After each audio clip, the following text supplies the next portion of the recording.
राधे राधे, हरे कृष्णा। आप सभी पर श्री कृष्ण भगवान की कृपा सदैव बनी रहे। आज माघ मास का 18वां दिन है और आज दिनांक है 31 जनवरी शुक्रवार। आज आप सुनेंगे माघ मास महात्म्य में आगे की कथा। इससे पहले के अध्याय में आपने जाना था कि किस प्रकार सारस्वत तीर्थ में स्नान करने से एक गूंगे राजा को बोलने का आशीर्वाद मां सरस्वती की कृपा से प्राप्त हो गया था। अब उससे आगे का वर्णन आज के अध्याय में सुनिए। श्री सूत जी कहते हैं, पूर्व काल में इक्ष्वाकु कुल को आनंदित करने वाले रुद्रसेन नाम से प्रसिद्ध एक राजा थे। सब गुणों से संपन्न कांतिपुरी उनकी राजधानी थी और उनकी परमप्रिय धर्मपत्नी का नाम था पद्मावती। राजा वैशाख मास की पूर्णिमा को सदैव रानी पद्मावती के साथ थोड़ी सी सेना लेकर चमत्कारपुर के क्षेत्र में भगवान महाकाल का दर्शन करने के लिए जाते और भगवान महादेव के आगे अपनी पत्नी सहित श्रद्धापूर्वक बैठकर रात्रि में जागरण करते थे। उपवास करके महादेव जी का चिंतन करते हुए रात बिताते थे। फिर प्रातःकाल उठकर स्नान करके धुले हुए वस्त्र पहनकर पवित्र होकर ब्राह्मणों और तपस्वी जनों को दान दिया करते थे। साथ ही अन्य सहस्त्रों दीनों, अंधों और कंगालों को अन्न धन वस्त्र बांटते थे। इस प्रकार प्रतिवर्ष वे वैशाख पूर्णिमा को वहां की यात्रा करते और महाकाल देव के सामने रात भर जागते थे। इससे उनका सदा अभ्युदय होने लगा और शत्रु अपने आप ही नष्ट होने लगे। एक समय उसी अवसर पर जब राजा हाटकेश्वर क्षेत्र में आए, तब उन्होंने देखा कि महाकाल देव के सामने अनेकानेक देशों और दिशाओं से श्रेष्ठ ब्राह्मण भी वहां पधारे हुए हैं। वे सब वेद पाठ में तत्पर हैं और परस्पर देवों, ऋषि मुनियों और प्राचीन राजर्षियों की कथा वार्ता कर रहे हैं। राजा ने क्रमशः उन सब को प्रणाम कर स्वयं भी उनसे अभिनंदित होकर एक और आसन ग्रहण किया। कथा समाप्त होने पर मुनीश्वरों ने पूछा, हे राजन, तुम प्रतिवर्ष वैशाखी पूर्णिमा को दूर देश से यहाँ आकर केवल रात में महादेव जी के सामने जागरण करते हो। तीर्थों में जो स्नान, दान आदि अन्य क्रियाएं बताई गई हैं, उन सबको छोड़कर पहले तुम इस जागरण कार्य की ओर ही ध्यान देते हो। अतः इसका फल क्या है, सो हम लोगों से बताओ। तब राजा ने कहा, हे विप्रवरु, आप लोगों ने जो कुछ पूछा है वह यद्यपि गोपनीय रहस्य की बात है, फिर भी मैं आपसे अवश्य ही कहूंगा। प्राचीन काल की बात है। मैं वैदिश नगर के वैश्य कुल में उत्पन्न हुआ था। मेरे पास उस समय धन का सर्वथा अभाव था। मेरे भाई बंधु पग पग पर मेरा निरादर करते थे और अंत में उन्होंने मुझे ही त्याग दिया। तब मैं अपनी पत्नी को साथ लेकर परदेश को चल दिया। स्वराष्ट्र देश को धन धान्य से संपन्न सुनकर मन में उसी का ध्यान करते हुए चला और रास्ते में भिक्षा का अन्न भोजन करता हुआ मैं क्रमशः आगे बढ़ते बढ़ते आनर्त देश में चमत्कारपुर के समीप आ पहुंचा। वहां मैंने स्वच्छ जल से भरा हुआ एक सरोवर देखा और थकावट से बहुत कष्ट तो मैं पा ही रहा था। वहां पहुंचकर मैंने उस सरोवर के शीतल जल से स्नान किया। उसके बाद मेरी पत्नी मुझसे कहने लगी, हे नाथ, इस जलाशय से कुछ कमल संग्रह कर लीजिए जिससे आज का भोजन चले। ये पास ही इंद्रपुरी के समान मनोहर नगर दिखाई देता है, वहां चलकर इन कमलों को बेच लेना चाहिए। तब मैंने बेचने के लिए बहुत सारे कमल इकट्ठे कर लिए और चमत्कारपुर में आकर सब और घूमा, किंतु कोई भी मनुष्य उन कमलों को खरीदता ही नहीं था। भूख के मारे मैं दुर्बल हो रहा था, मेरा गला सूख गया था।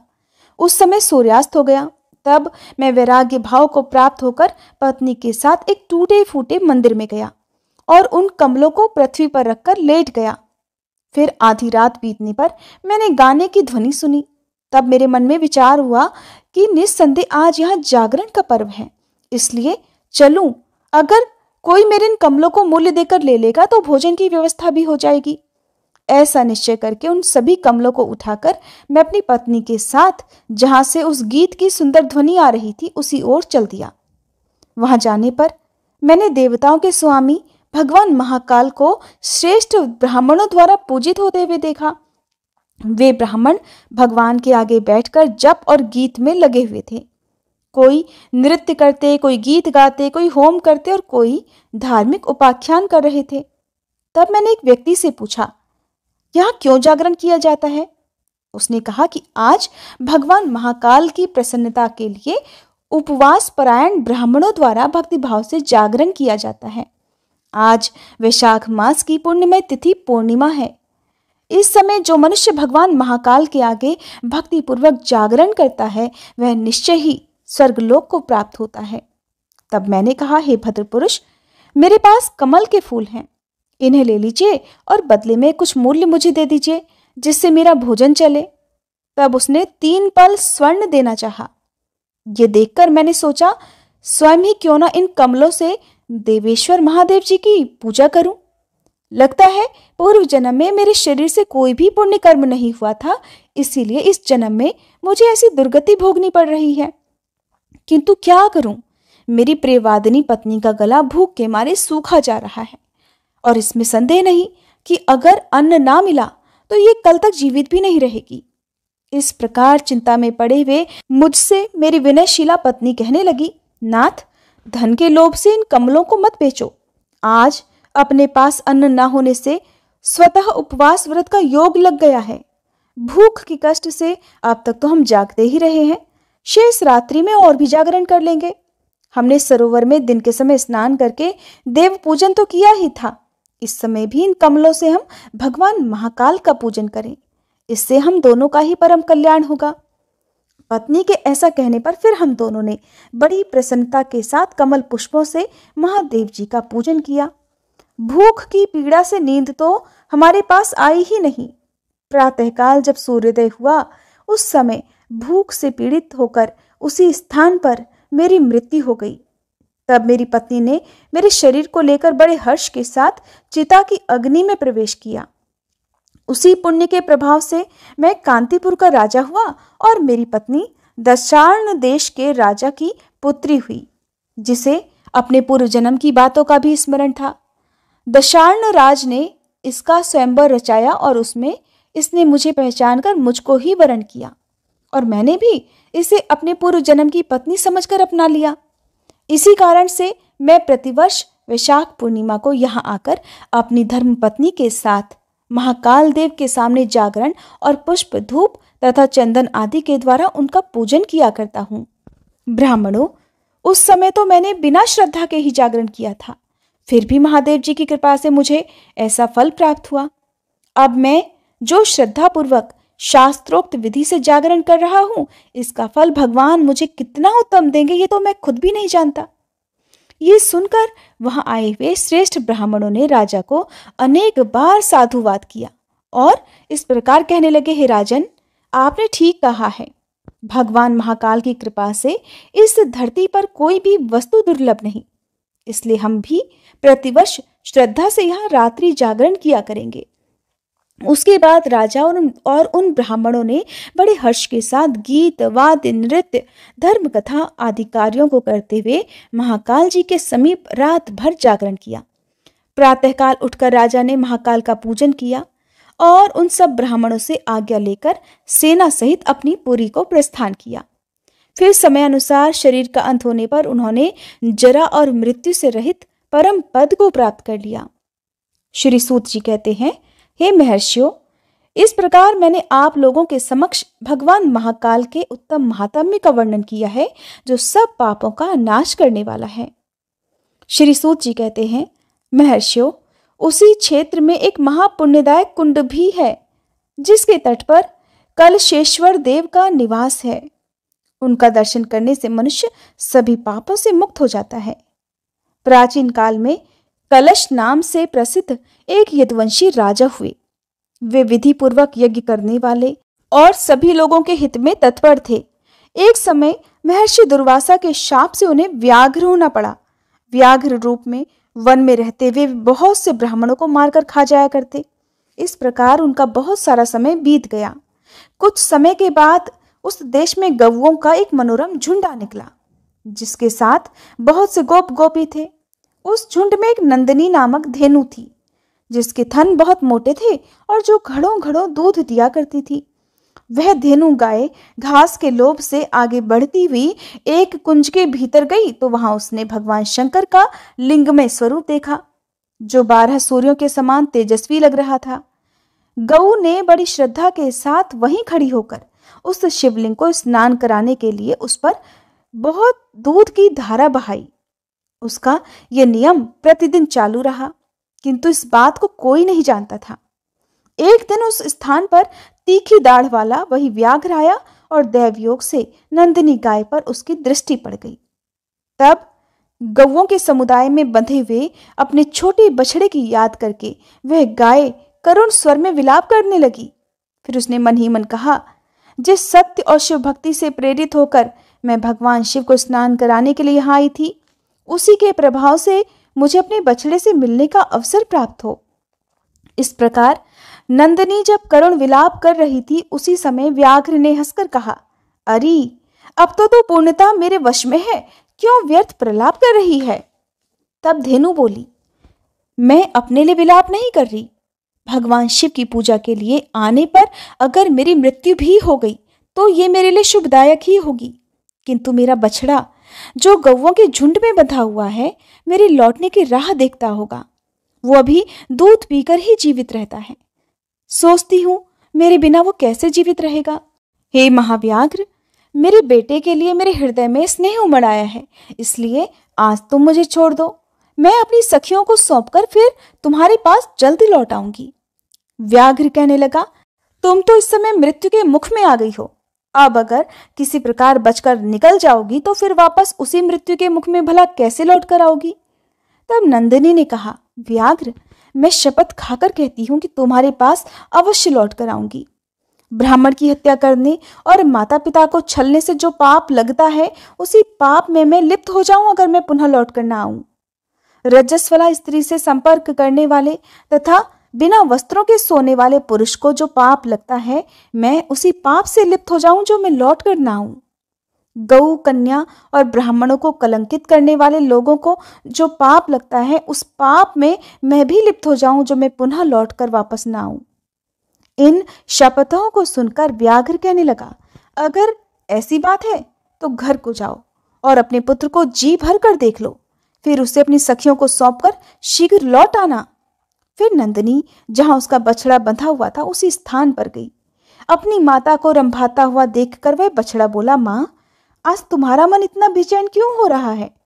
नंदिनी बोली, बेटा, पहले दूध पी लो, जिससे तृप्त होने पर फिर मैं तुमसे सारी बात बताऊं। उसकी बात सुनकर बछड़े ने पेट भरकर दूध पी लिया। फिर बछड़े ने इस प्रकार कहा, मां, आज जंगल में जो कुछ घटना हुई वो सब बताओ, जिसे सुनकर मेरा मन शांत हो जाए। नंदिनी बोली, वत्स, आज मैं घने जंगल में अपनी इच्छा के अनुसार घूमती चली गई थी। तभी वहां एक व्याघ्र ने मुझे घेर लिया। वो मुझे खा लेना चाहता था, किंतु मैंने शपथ के द्वारा उसे ये विश्वास दिलाया कि मैं गौओं के झुंड में अपने बच्चे को देखकर फिर लौट आऊंगी। अनेक शपथ करने पर ही उसने मुझे छोड़ा, इसलिए अब फिर मैं वहीं जाऊंगी। बछड़ा कहने लगा, मां, आज तुम जहां जाओगी वहीं मैं भी चलूंगा। अगर तुम्हारे साथ वह व्याघ्र मुझे भी मार डालेगा तो मात्र भक्त पुरुषों की जो गति होती है वही निश्चय पूर्वक मुझे भी मिल जाएगी।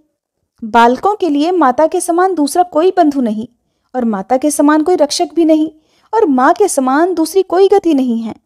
माँ के समान कोई पूज्य गुरु नहीं, माँ के समान स्नेही सखा नहीं, और माँ के समान इस लोक या परलोक में कोई देवता नहीं है।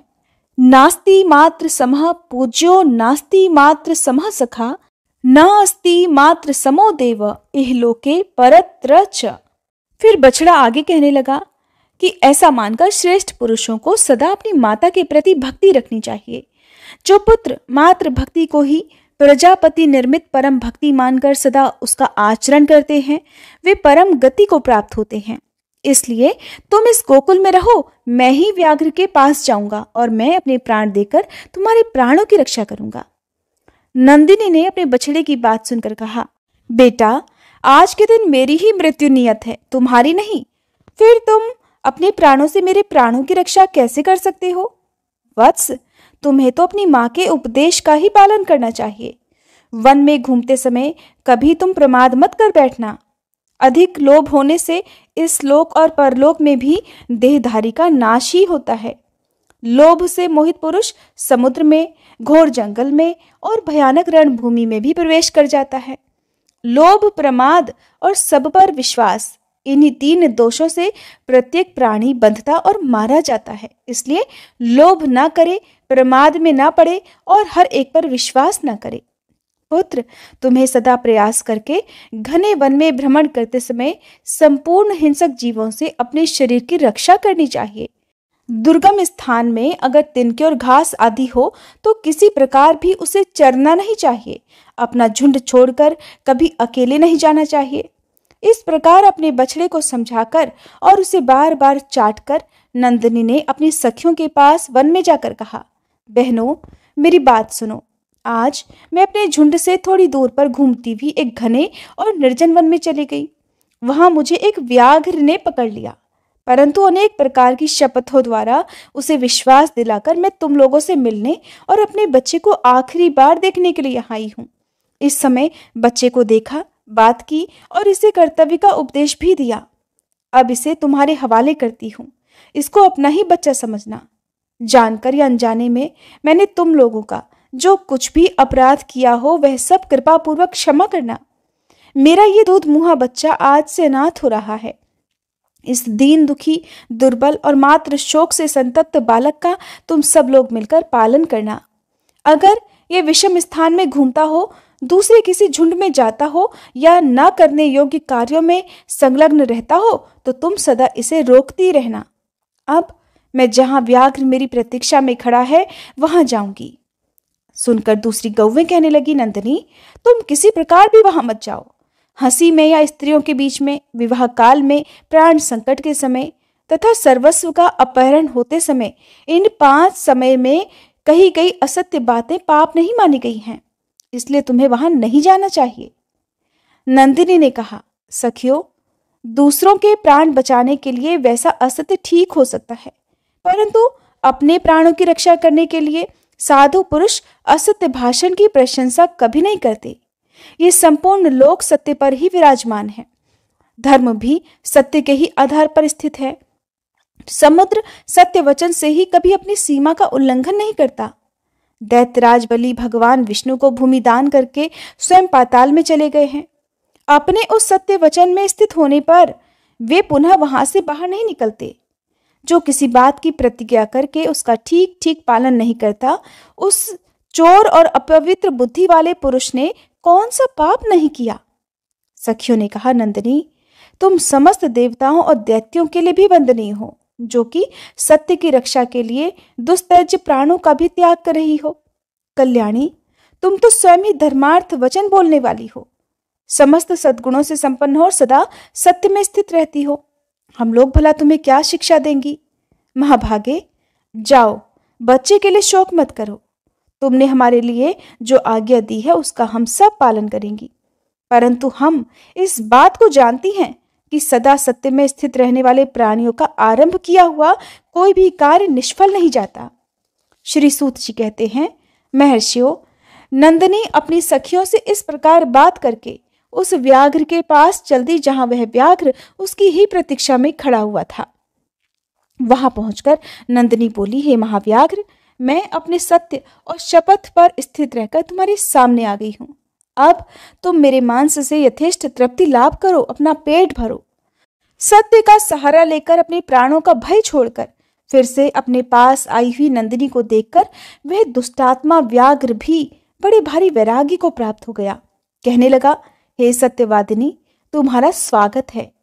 सत्य पर स्थित रहने वाले प्राणियों का कभी अमंगल नहीं होता। भद्रे, तुमने शपथ खाकर कहा था कि मैं आऊंगी। इससे मेरे मन में कौतूहल हो रहा था कि क्या तुम सचमुच ऐसा करोगी, परंतु तुमने अपने सत्य की रक्षा की। महाभागे, मुझ दुरात्मा पापी को उपदेश देकर अनुग्रहित करो, जिससे इस लोक और परलोक में मेरा कल्याण हो। मेरा ऐसा विश्वास है कि तुम्हें अपने सत्य आचरण के प्रभाव से कुछ भी अज्ञात नहीं है। इसलिए संक्षेप से धर्म का सार मुझे बताओ, जिससे मुझे सत्संग का पूरा पूरा फल प्राप्त हो सके। तब नंदिनी कहने लगी, सतयुग में तप की, त्रेता में ध्यान की, द्वापर में यज्ञ की और दान की तथा कलयुग में एकमात्र दान की प्रशंसा करते हैं। जो संपूर्ण चराचर प्राणियों को अभय दान देते हैं, उनका वह दान सभी दानों में श्रेष्ठ है। उससे बढ़कर दूसरा कोई दान नहीं। व्याघ्र कहने लगा, शुभे, ये अभय दान तो उन्हीं प्राणियों के लिए उपयुक्त हो सकता है जिनकी जीविका अहिंसा से अन्न आदि का आहार करके चलती है।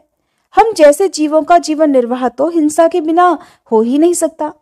इसलिए जीवों की हिंसा करने वाले मुझ अधर्म के लिए भी सुखदायक और उत्तम धर्माचरण में सहायक हो वैसा उपदेश दो। नंदिनी ने कहा, यहाँ वन में एक महान शिवलिंग है जिसे पूर्व काल में बाणासुर ने स्थापित किया था। उसी के प्रभाव से आज मैं तुम्हारे संकट से मुक्त हुई हूँ। तुम प्रतिदिन प्रातःकाल उठकर उसी की परिक्रमा और उसी को प्रणाम किया करो, इससे तुम्हें मनोवांछित सिद्धि प्राप्त होगी। ऐसा कहकर नंदिनी ने व्याघ्र को वन के भीतर ले जाकर उस शिवलिंग का दर्शन कराया। वह उसका दर्शन करके तत्काल ही व्याघ्र की योनि से मुक्त होकर पूर्ववत राजा कलश के रूप में परिणत हो गया। पूर्व काल में दुर्वासा जी के दिए हुए शाप का और अपने वैभव संपन्न राज्य का अब उन्हें स्मरण हो आया। तब उन श्रेष्ठ राजा ने नंदिनी से कहा, भद्रे, मैं है वंश में उत्पन्न कलश नाम का राजा हूँ। पूर्व काल में मुनिवर दुर्वासा ने कुछ कारणवश मुझे श्राप दे दिया। जब पुनः मैंने उन्हें प्रसन्न किया तब वे कहने लगे कि नंदिनी धेनु जब तुम्हें वन में शिवलिंग का दर्शन कराएगी तब तुम्हारी मुक्ति हो जाएगी। निश्चय ही तुम नंदिनी हो। ये बात मुझे अपने शाप का अंत देखकर आज ज्ञात हुई। हे श्रेष्ठ धेनु, ये तो बताओ, ये कौन सा देश है जिससे मैं अपने घर का मार्ग ढूंढकर पुनः वहां जाऊं? नंदिनी बोली, राजन, ये सब पापों का नाश करने वाला चमत्कारपुर नामक क्षेत्र है जो सर्व तीर्थमय है और संपूर्ण कामनाओं को देने वाला है। राजा ने कहा, नंदिनी, तुम्हारा कल्याण हो। अब तुम जाओ और अपने बालक से मिलो। गौओं के झुंड में जाकर अपनी सखियों और अपने सुहृदों का दर्शन करो। मैंने पूर्व काल में ब्राह्मणों के मुख से इस क्षेत्र की महिमा सुनी थी और इसे देखने की सदा इच्छा भी की, परंतु राजकाज तथा भोग में आसक्त होने के कारण मैं कभी इसका दर्शन कर ही नहीं सका। आज जब ये तीर्थ स्वयं ही मुझे प्राप्त हुआ है तो अब मैं इसे छोड़कर नहीं जा सकता। परम सौभाग्य की बात है जो महात्मा दुर्वासा ने मुझे वैसा शाप दिया, अन्यथा इस उत्तम क्षेत्र की प्राप्ति भला मुझे कैसे होती। ऐसा कहकर राजा ने नंदिनी को विदा कर दिया और स्वयं दिन रात उस शिवलिंग का ध्यान करते हुए वे वहीं रहने लगे। उन्होंने भगवान शिव के लिए कैलाश शिखर के समान गगनचुंबी मंदिर बनवाया और उन्हीं के आगे बैठकर बड़ी भारी तपस्या की। फिर शंकर जी के प्रभाव से थोड़े ही दिनों में परम दुर्लभ सिद्धि प्राप्त कर ली, जो याज्ञिक जनों के लिए भी दुर्लभ है। जो मनुष्य मार्गशीर्ष मास में वहां भक्ति पूर्वक गीत और नृत्य आदि का आयोजन करता है वह परम गति को प्राप्त होता है। हे ब्राह्मणों, इस प्रकार मैंने तुम्हें कल शेश्वर जी के महात्म्य का वर्णन सुनाया जो सब पातकों का नाश करने वाला है। हरे कृष्णा। आज के अध्याय में बस इतना ही। इसके आगे का वृतांत आप सभी अगले अध्याय में जरूर सुनिएगा।